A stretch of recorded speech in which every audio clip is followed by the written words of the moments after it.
Commander Hannah Park stood on the bridge of the Reclamation, staring at the view screen as the blue-green orb of Earth grew larger. 200 years had passed since humanity was driven from their homeworld by the Talari Dominion.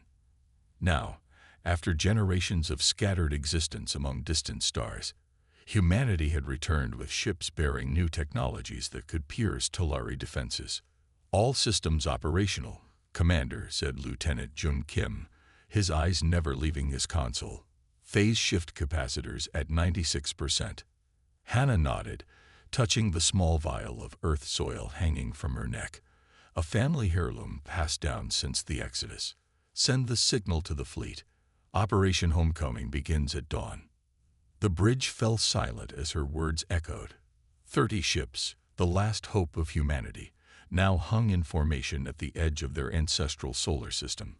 Hannah felt the weight of billions of souls, both the living scattered across distant colonies and the ghosts of those who had died during the Great Exile. "Command acknowledges," replied Communications Officer Minaryu. "All vessels report ready status."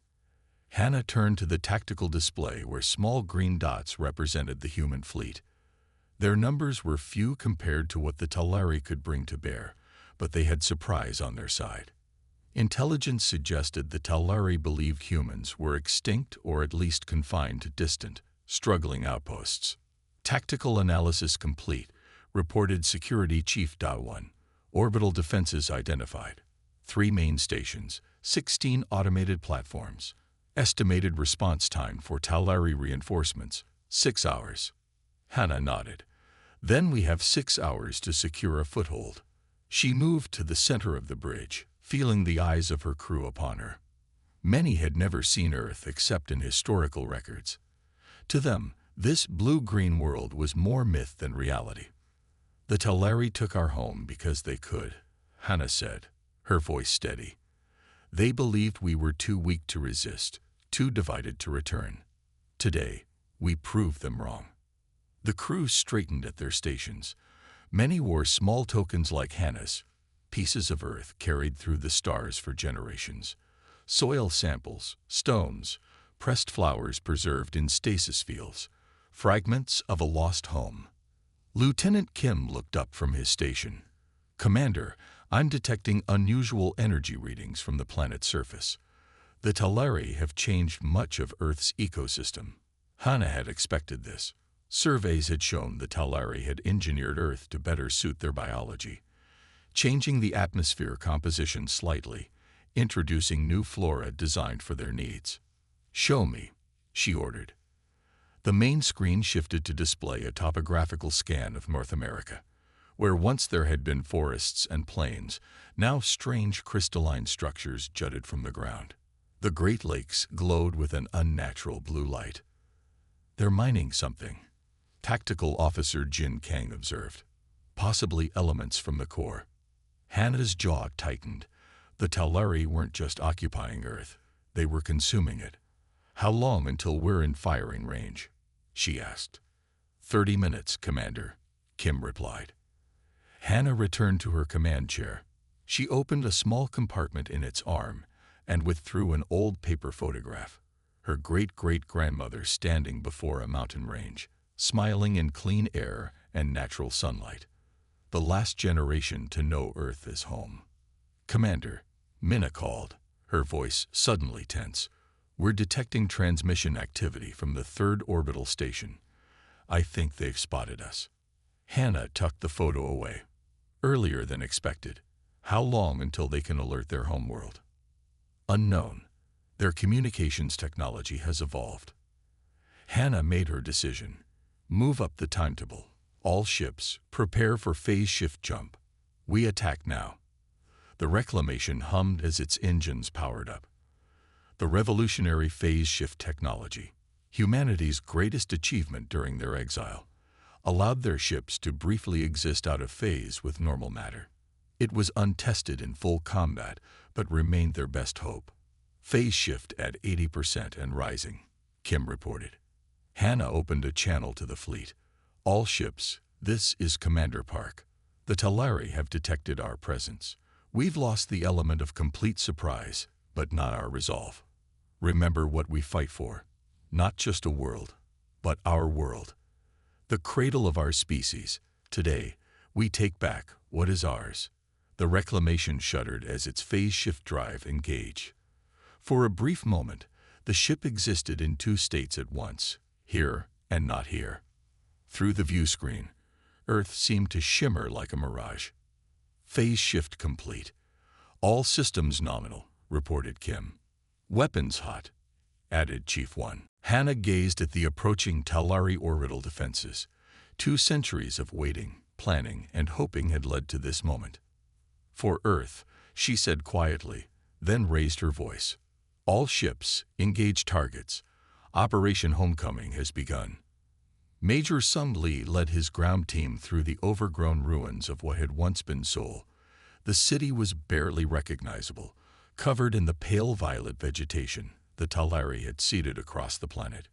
Command, we've reached the target, Sung reported, kneeling beside a strange metallic structure pulsing with energy. Confirmed suspicions. They've been drilling toward the core. Above, the human fleet engaged the surprised Talari defenders.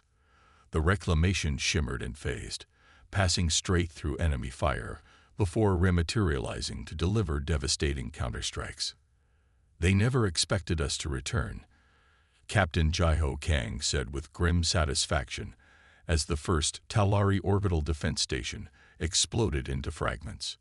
Major Lee signaled his team to deploy sensor devices around the drilling site. The 6 soldiers moved with practiced efficiency, their faces hidden behind helmets designed to filter the altered Earth atmosphere. Though breathable, the air carried spores from the alien vegetation that caused mild hallucinations in humans. Stay alert, Lee warned as a distant howl echoed through the ruins. The Talari brought their hunting beasts with them. Sergeant Ta Han checked his weapon. Permission to set up defense perimeter, sir. Granted. Do not engage unless necessary. We need to study this site first. Lee approached the drilling mechanism, his scanner picking up intense energy readings. The device extended deep into the ground, pulsing with blue-white light at regular intervals.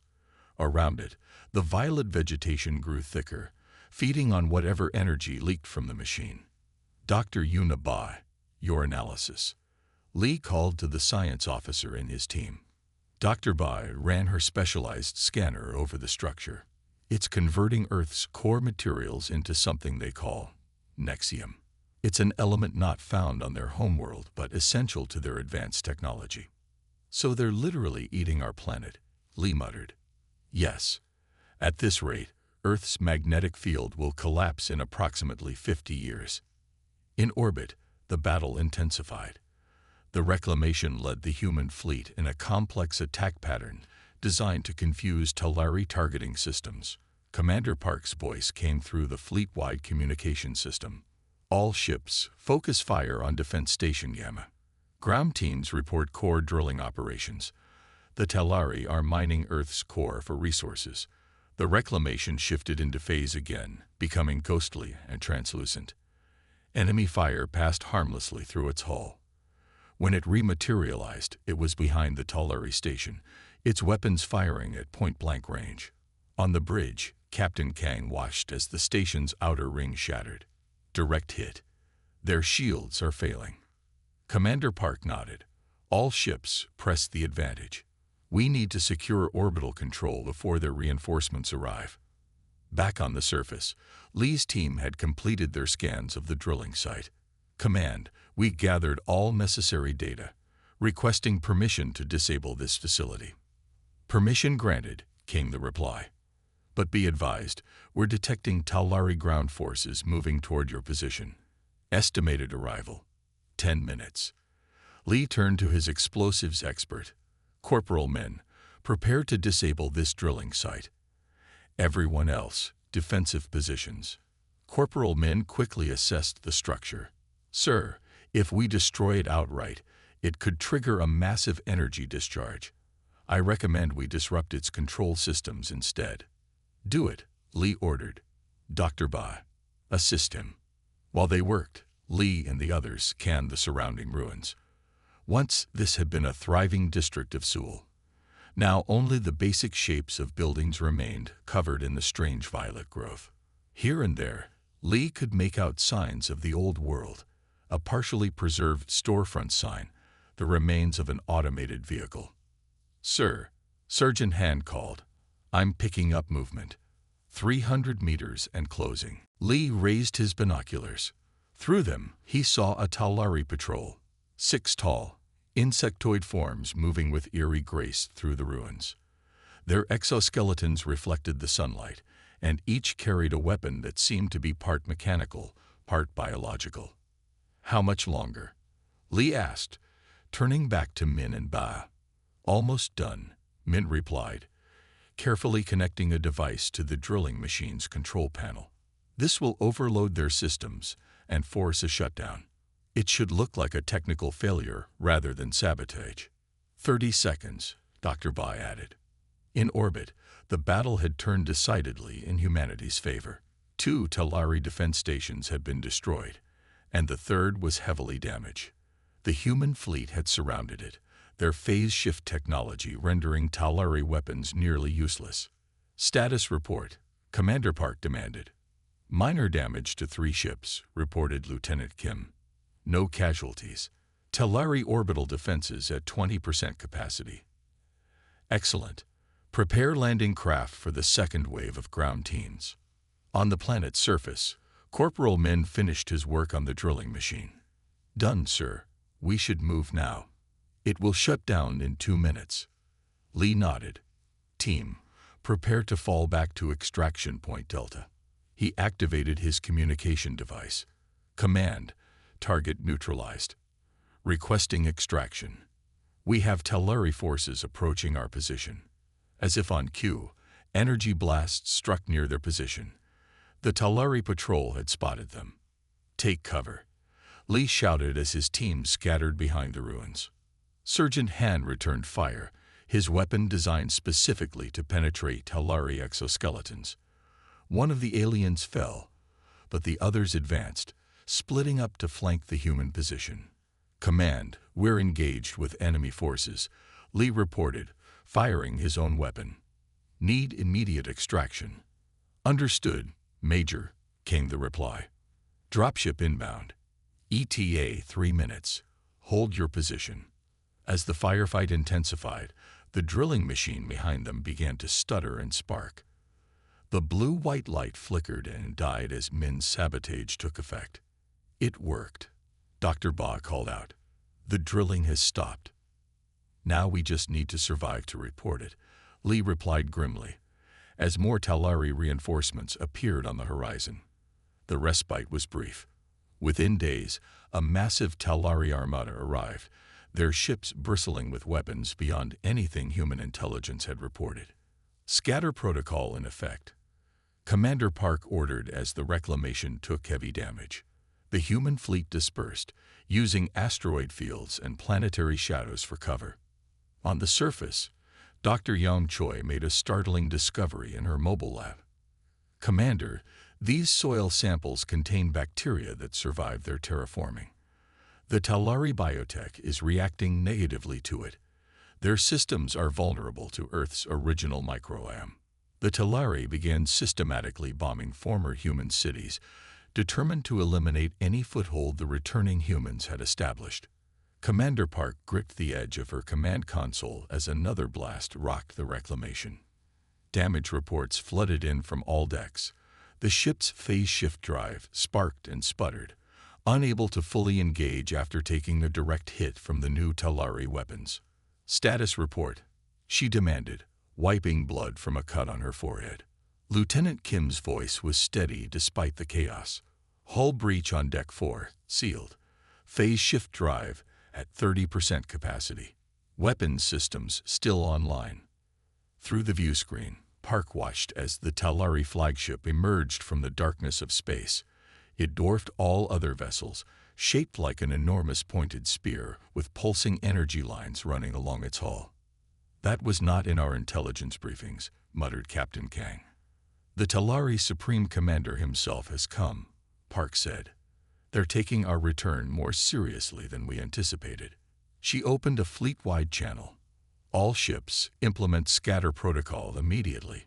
Rendezvous at emergency coordinates when able. The human fleet broke formation, ships darting in different directions. The reclamation limped behind the dark side of Earth's moon, using the natural satellite as cover. The other ships, Park asked. Most made it to their scatter points. Minna reported from communications.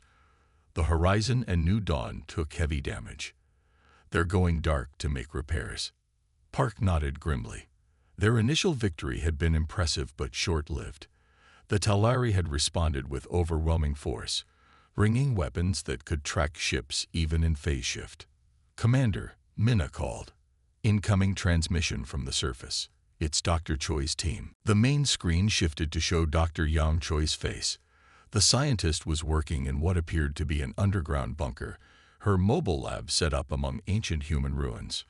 "Commander Park, I have critical information," Dr. Choi said urgently. "We've been analyzing soil samples from areas the Talari haven't fully terraformed. The original Earth bacteria in these samples are causing unexpected reactions in Talari biotech." Park leaned forward. "What kind of reactions?" "Degradation. Failure. Their technology isn't just mechanical, it's partially biological. And it's not compatible with Earth's native microbiome." Dr. Choi held up a Petri dish containing what looked like a piece of Talari equipment now covered in mold. This was part of a Talari communication device. The Earth bacteria attacked it like an infection. Hope sparked in Park's chest. "Can we weaponize this?" "Possibly. We need more time to." Dr. Choi's transmission suddenly filled with static. When it cleared, the scientist looked panicked. "They're bombing the surface. They know we're here." The transmission cut off as the bunker shook around Dr. Choi and her team. "Get me Major Lee's ground forces," Park ordered. Seconds later, Major Lee's face appeared on screen. He was in a different location, a natural cave system that provided better protection from orbital bombardment. "Commander, the Talari are systematically targeting all former human population centers," Lee reported. "They're using some kind of energy weapon that penetrates deep underground. We've lost contact with 3 ground teams already." "Can you extract Dr. Choi's team?" Park asked. "We're trying, but the bombardment is making movement on the surface nearly impossible." Park made a quick decision. "Get to Dr. Choi if you can. Her discovery about the bacteria could be our best chance against the Talari." She turned to her bridge crew. "We need to draw their fire away from the surface teams." Captain Kang looked concerned. "The phase shift drive is barely functional. We can't engage them directly." "We don't need to fight them. Just distract them." Park activated the ship-wide communication system. "All hands, prepare for emergency maneuvers. Engineering, give me whatever power you can to the phase shift drive, even if it's only for a few seconds." On Earth's surface, Major Lee led a small team through underground tunnel systems that predated the Talari invasion. Ancient human subway tunnels and maintenance passageways had become vital pathways for the resistance forces. "How much farther to Dr. Choi's position?" Lee asked his navigator. "About 2 kilometers, came the reply. "But there's a section ahead that's partially collapsed from the bombardment." Above them, they could hear the muffled sounds of energy weapons striking the surface. The Talari were methodically destroying every structure that might harbor humans. "Commander Park is drawing their fire," Lee told his team. "We need to move quickly." When they reached the collapsed section, they had to dig through rubble by hand to avoid detection by Talari sensors. It took precious minutes they couldn't afford. Finally breaking through, they found Dr. Choi and 2 surviving members of her team huddled in what remained of their lab. Much of their equipment was destroyed, but Dr. Choi clutched a sealed container. "The samples," she explained when Lee reached her. "I saved what matters." In orbit, the reclamation emerged from behind the moon, weapons firing at maximum range to draw attention away from the surface. As expected, several Talari warships immediately broke off their bombardment to pursue. "Phase shift drive ready for 1 burst, engineering reported. 10 seconds maximum. Hold until the last possible moment." Park ordered. The Talari ships closed rapidly, their weapons charging. Just as they fired, Park gave the command. Now, the reclamation shimmered and partially phased, the enemy fire passing through with minimal damage.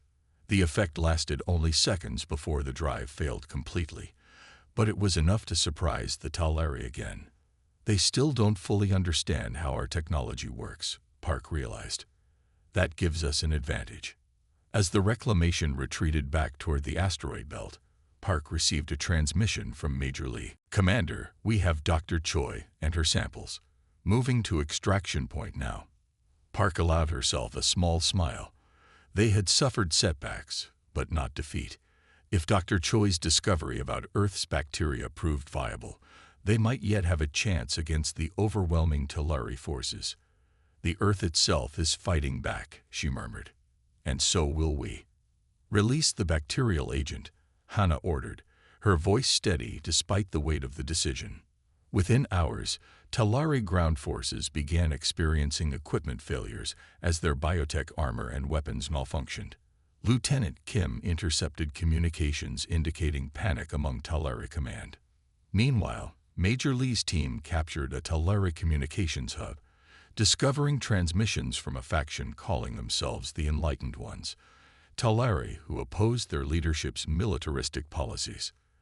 They want to talk, Sun reported. They say they've been preserving human artifacts. Commander, I think they've developed a fascination with our culture. Dr. Young Choi stood in the makeshift lab aboard the Reclamation, watching the deployment ships launch toward Earth. Each carried canisters of the bacterial agent she had developed from Earth's native microbes. She wondered if this made her a hero or something else entirely. Will it kill them? Commander Park asked, joining her at the observation window. No, Dr. Choi replied. It targets only their biotech. Their weapons, ships, and communication systems will fail, but the Talari themselves will survive. She paused. Though without their technology, they'll be vulnerable. Park nodded. That's what we need. A chance to negotiate from strength, not genocide. On Earth's surface, the bacterial agent spread quickly through water systems and air currents. The effect on Talari operations was immediate and devastating. Their vehicles stopped functioning. Their communication networks went silent. The sophisticated biotech armor that made them nearly invincible in combat began to decay while still attached to their bodies. Lieutenant Kim monitored the crisis from his station on the bridge. Commander, intercepted transmissions show complete chaos in Talari ranks. Their Supreme Commander has ordered a retreat to orbital positions, but many of their ships can't take off. Park allowed herself a small smile. Maintain position. Let's see how they respond to being vulnerable for a change. In what had once been the center of Busan, Major Lee's team moved swiftly through abandoned Talari positions. The aliens had fled, leaving behind malfunctioning equipment and weapons. The team's objective was a large structure that intelligence had identified as a major communications hub. Perimeter secure, Surgeon Han reported. No active Talari signatures detected. Major Lee nodded. Move in. Remember, we need their systems intact. Inside, they found what appeared to be a control center, with strange crystalline interfaces glowing with dim light. Most were inactive, affected by the bacterial agent, but one terminal still functioned. Dr. Ba, can you access their systems? Lee asked. The science officer approached the alien terminal cautiously. Their technology is unlike anything in our briefings. It seems to respond to both touch and something else, perhaps bioelectric signals. Can you make it work? Dr. Ba hesitated. Maybe. Let me try something. She placed her hand on the interface and closed her eyes, concentrating. To everyone's surprise, the crystal responded, glowing brighter. It's scanning me, she explained, testing compatibility. The screen suddenly came alive, displaying Talari script that flowed and changed like living things. It's a message system, Dr. Ba said, studying the patterns. And there's a message directed at humans specifically. Lee moved closer. Can you translate it? Partially. Our linguistics database recognizes some patterns from previous encounters. She worked for several minutes before looking up in surprise. Major, this is from a Talari faction calling themselves the Enlightened Ones. They're reaching out to us. What do they want?